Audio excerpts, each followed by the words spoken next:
الحمدللہ رب العالمین والعاقبۃ للمتقین والصلاۃ والسلام علی سید الانبیاء والمرسلین اللہم صلی وسلم وبارک علی سیدنا واصحاب سیدنا ومولانا محمد معدن الجود والکرم وآلہ واصحابہ وبارک وسلم صلوا علیہ صلاۃ و سلام علیک یا سیدی یا رسول اللہ۔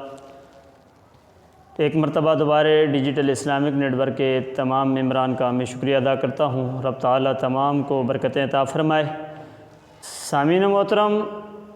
آج کے اس دور حاضرہ کو مد نظر رکھتے ہوئے نماز کے انتظار کے حوالے سے چند باتیں آپ کے سامنے گوشہ گزار کرنا چاہوں گا کہ آج کے اس دور کو سامنے رکھیں تو گزشتہ دور کو سامنے رکھیں، پہلے دور کو سامنے رکھیں اور آج کے دور کو بھی سامنے رکھیں تو آج ہمارے پاس جو معمول جو بنا ہوا ہے، جو طریقہ جو بنا ہوا ہے کہ ہم اتنا وقت مسجد کو صرف دیتے ہیں کہ امام صاحب نے نماز کھڑی ہوگی ہے، جماعت کھڑی ہوگی ہے، ہم اتنا وقت جو ہے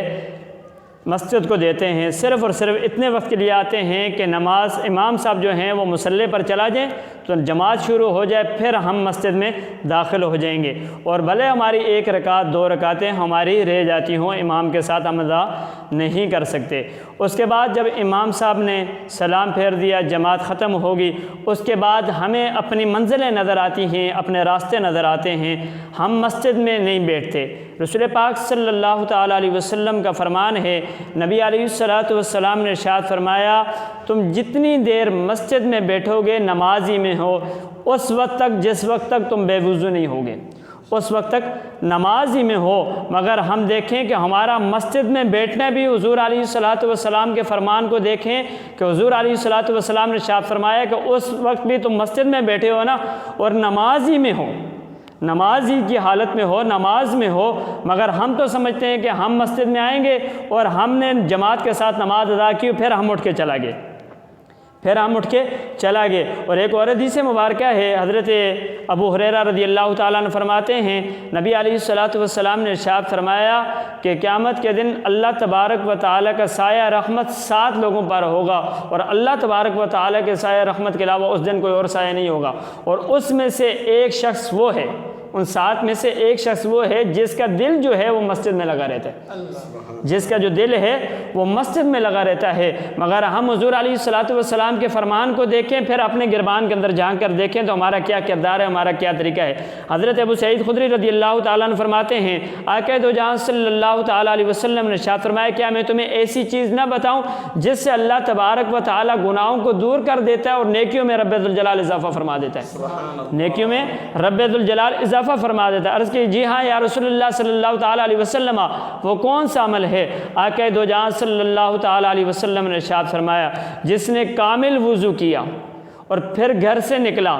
مسجد میں آ کر بیٹھ کر نماز کا انتظار کیا، پھر جماعت ہوگی، جماعت کے بعد دوسری نماز کا انتظار کیا تو فرشتے اس پر دعا کرتے ہیں، اے اللہ رب العزت اس کی مغفرت فرما، اے اللہ رب العزت اس پر رحم فرما، اے اللہ رب العزت اس کی بخشش فرما، اے اللہ رب العزت اس پر رحم فرما۔ ہم یہ دیکھیں، ہم تو آج مسلمانوں کی دعائیں لینے سے قاصر رہ گئے، مگر ایسے شخص کے لیے فرشتے بھی دعا کرتے ہیں جو مسجد میں اپنا وقت گزارتا ہے،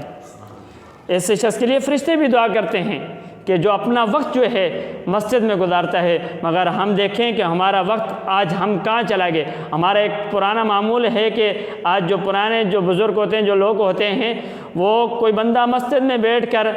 اللہ کا ذکر کر رہا ہوتا ہے، کوئی آقا دو جہاں صلی اللہ تعالیٰ علیہ وسلم کی ذات پاک پر درود و سلام کے نذرانے پیش کر رہا ہوتا ہے، کوئی درود شریف پڑھ رہا ہوتا ہے، کوئی قرآن مجید کی تلاوت کر رہا ہوتا ہے، کوئی نوافل کی کثرت کر رہا ہوتا ہے، طرح طرح سے عبادت میں مشغول ہوتے ہیں۔ مگر کوئی ایسے لوگ بھی آتے ہیں جو آ کر بلند آواز سے کہہ دیتے ہیں السلام علیکم، بلند آواز سے کہہ دیتے ہیں السلام علیکم۔ بھائی جان، یہ باتیں سامنے رکھیے گا کہ سلام کرنے کی جگہ بھی ہوگی، کوئی ایسا وقت بھی ہوگا جہاں سلام کیا جائے، مگر یہاں پر جو ہوں گے تمام لوگ جو ہیں نماز کے اندر، سمجھ لو کہ حضور علیہ السلام کا فرمان ہے کہ جتنی دیر تم مسجد میں بیٹھے ہو ایسے ہے نمازی میں ہو۔ بھائی نماز میں تو کلام کر ہی نہیں سکتے، مگر یہاں پر ہم لوگ سلام بھی کرتے ہیں، ہم ان تھوڑی تھوڑی باتوں پر ہم غور و فکر نہیں کرتے، مگر ہم مسجد کو اپنا قیمتی وقت بھی نہیں دیتے۔ یاد رکھیے گا کہ آج ہم دنیا کو جتنا وقت دے رہے ہیں، اپنے کام کاج کو جتنا وقت دے رہے ہیں، یہ وقت کے آج کہ ہم مسجد کو دے دیتے، اللہ کے گھر میں آ جاتے، اللہ اور اس کے رسول کا ذکر کر لیتے، رب تعالیٰ کے فرائض کو ادا کر لیتے، تو مگر آج دنیا کی ٹھوکریں ہمیں نہیں کھانی پڑتی، آج دنیا کی ٹھوکریں ہمیں نہیں کھانی پڑتی۔ مگر یاد رکھیے گا آج ہم نے یہ سوچا کہ رات کو سوئے، نماز پڑھے بغیر ہم سو گئے، نماز ہم نے نہیں پڑھی، نماز پڑھے بغیر ہی سو گئے۔ سوچو اگر آنکھ قبر میں کھلی تو پھر کیا ہوگا، آنکھ قبر میں کھلی تو پھر کیا ہوگا۔ آقا دو جہاں صلی اللہ تعالیٰ علیہ وسلم کا فرمان علی شان ہے، نبی کریم رؤوف الرحیم صلی اللہ تعالیٰ علیہ وسلم نے ایک مرتبہ رات کی آدھی رات کے حصے میں نماز عشاء ادا فرمائی، آدھی رات میں نماز ادا فرمائی۔ پھر نبی علیہ الصلوۃ والسلام نے ارشاد فرمایا، جو نماز پڑھ کر سو گئے ہیں ان سے زیادہ بہتر تم ہو، ان سے زیادہ افضل اور بہتر تم ہو۔ کیا مراد؟ نبی علیہ الصلوۃ والسلام نے فرمایا کہ تم لوگوں نے، نبی علیہ الصلوۃ والسلام کے جو صحابہ تھے جو نبی علیہ الصلوۃ والسلام کے ساتھ نماز کے انتظار کر رہے تھے، تو نبی علیہ الصلوۃ والسلام نے اپنے صحابہ سے فرمایا جو نماز پڑھ کے سو گئے ہیں ان سے زیادہ اجر و ثواب تمہارا ہے کہ تم نے نماز کے انتظار کیے اور رات کی آدھی رات کے حصے میں تم نے نماز ادا کی۔ مگر ہم تو سمجھتے ہیں کہ آج گھڑی پر وقت پورا ہو جائے، اگر ظہر کی نماز 1:30 بجے ادا کی جاتی ہے 1:30 پر، اگر امام صاحب ہمیں نظر نہیں آتے تو ہم نے دائیں بائیں مڑ کے دیکھنا ہے امام صاحب نہیں آئے، اگر مؤذن صاحب نظر نہیں آئے تو ہم نے دائیں بائیں مڑ کے دیکھنا ہے کہ مؤذن صاحب نظر نہیں آئے۔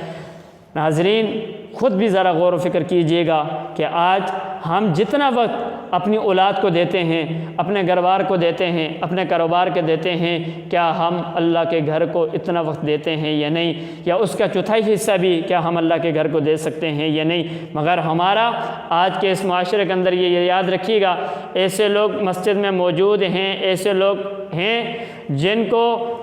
کلمہ شریف نہیں آتا، مگر وہ مسجد کے اندر الف سے ازدہ بن کر بیٹھے ہوئے ہیں، اپنے آپ کو کچھ چیز سمجھتے ہیں، مگر وہ صرف اور صرف اس لیے آتے ہیں کہ ہم امام کے سر پر سوار ہو جائیں، مؤذن کے سر پر سوار ہو جائیں، ہم ان سے باتیں کریں، مگر جتنا چاہیں ہم ان کو سنا سکتے ہیں۔ یاد رکھیے گا یہ علماء کرام جو ہیں یہ انبیاء کے وارث ہیں، ان کی بھی ہم نے قدر و قیمت کرنی چاہیے، ان کی بھی عزت و احترام کرنا چاہیے، مسجد کا بھی خیال رکھنا چاہیے، مسجد کو بھی ہم اپنا وقت دینا چاہیے کہ اگر یہ تمام چیزیں ہمارے اندر پائی جائیں گی، رب ذوالجلال اس دنیا کے اندر بھی برکتیں عزت عطا فرمائے گا اور اس کے سبب رب تعالیٰ ہماری آخرت میں بخشش فرما دے گا۔ دعا کہ اللہ کریم اللہ رب العزت رب تعالیٰ ہم سب کو راہ راست پر چلنے کی توفیق عطا فرمائے، آمین بجاہ النبی الامین۔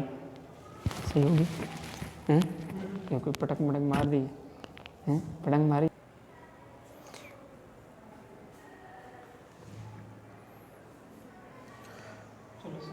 ماشاءاللہ سبحان اللہ، بہت ہی خوبصورت انداز میں حضرت علامہ و مولانا منظور حسین قادری صاحب گفتگو فرما رہے تھے اور ہماری عوام کو بتا رہے تھے کہ مسجد میں جو لمحہ گزر جاتا ہے وہی سب سے قیمتی ہوتا ہے۔ جو لمحہ مسجد میں اللہ پاک کی یاد میں پیارے مصطفیٰ صلی اللہ تعالی وسلم پر درود شریف پڑھتے ہوئے گزر جاتا ہے، اس سے قیمتی لمحہ اور کوئی نہیں ہے۔ تو آج ہمارا یہی جو ہے نا نظریہ ہے، ہم یہی سوچتے ہیں جیسا کہ علامہ صاحب فرما رہے تھے، آج کل ہمارا معاشرہ یہ ہے کہ مسجدیں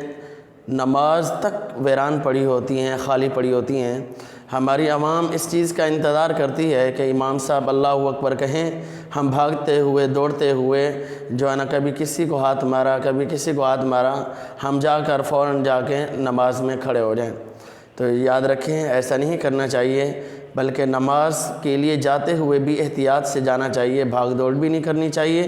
کوشش کریں کہ 2-4 منٹ 10 منٹ پہلے تشریف لے آئیں تاکہ خود بھی نقصان سے بچ سکیں اور دوسروں کو بھی نقصان سے بچا سکیں۔ امید ہے تمام احباب کو ہماری یہ گفتگو پسند آئی ہوگی اور سمجھ بھی آئی ہوگی۔ اللہ رب العزت سے دعا ہے اللہ رب العزت خالق کائنات ہمیں عمل کرنے کی توفیق عطا فرمائے، اور ایک مرتبہ پھر یہی ہم گزارش کریں گے کہ اگر آپ اسی طرح ہمارے چینل پر نئے جو ہے نا ٹاپک پر گفتگو سننا چاہتے ہیں تو ہمارے چینل کو سبسکرائب کر لیں، بیل آئیکن کو پریس کر لیں تاکہ ہماری ہر نئے آنے والی ویڈیو آپ تک بآسانی پہنچ سکے۔ شکریہ، السلام علیکم۔